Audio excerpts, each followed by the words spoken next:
Hey everyone, it's Mrs. McLeod here, and I'm going to be doing a little bit of Module 1 review. Now, this review is focusing mainly on the first part of Module 1, which we went over place value and number sense. A little bit of second grade review, but also dipped into third grade, which is focusing on those four-digit numbers, finding them on a number line, expanded form, word form, standard form, all that fun stuff. So let's first start with some vocabulary words that we learned and that are important to know. Place value is the location of a digit in a number. As you can see here, we've got a model number that goes all the way up to hundred thousands. Now, in third grade, we focus mainly on numbers up to the thousands place.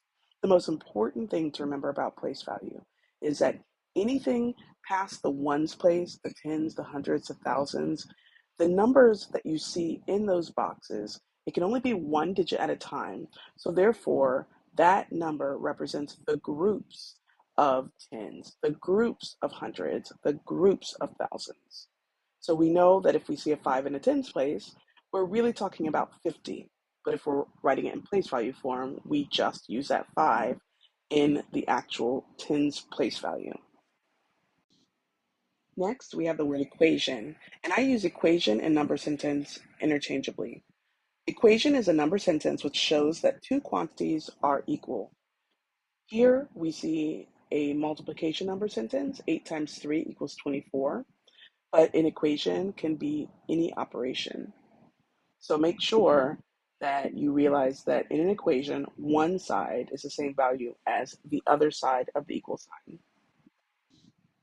This next vocabulary word, number line, is more of a tool or strategy that can be used to help solve equations.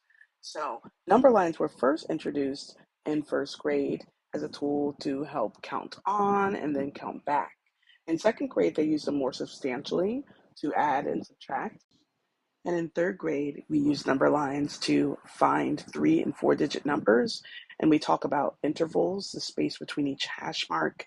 Sometimes it goes in ones, sometimes tens, sometimes 50s, sometimes hundreds, and sometimes thousands. So we need to make sure that we understand those intervals. We also use number lines to add and subtract 2 and 3 digit numbers. And we use number lines to multiply, if you can believe that. For our next three vocabulary words, we're talking about representing a number in three different written forms. Our first form is standard form. And standard form is the form that we typically see in a number. So let me bring this to the front so you can see that it's not cut off. So in standard form, it's a number written in numerical or number form. So it gives us the example of 623. The next way we can write a number is in word form. In word form, we're writing numbers by using words. So exactly how we would say the number, 623, that is how we would write it.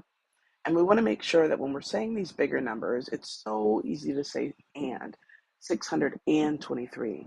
But we want to cut that and out and just write the digits that we see, 623.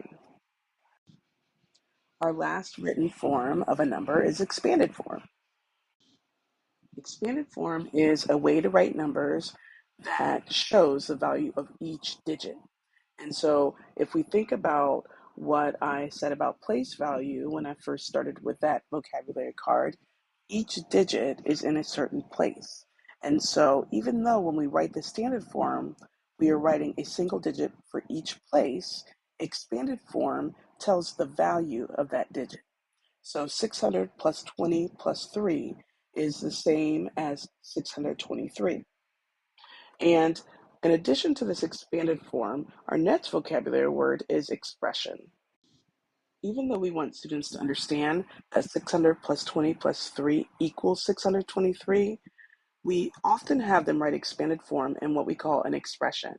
And an expression is basically an equation without the equal sign and what comes after the equal sign.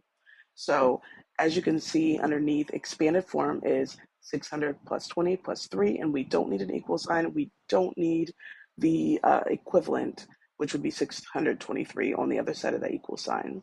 We just need the expression.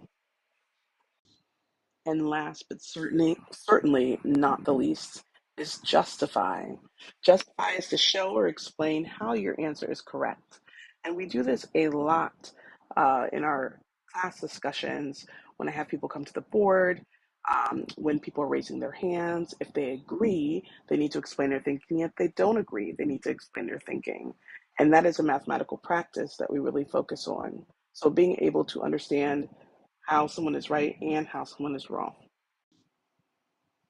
I hope this review of our relevant vocabulary for the first part of Module 1 has been helpful for you. Thanks for watching.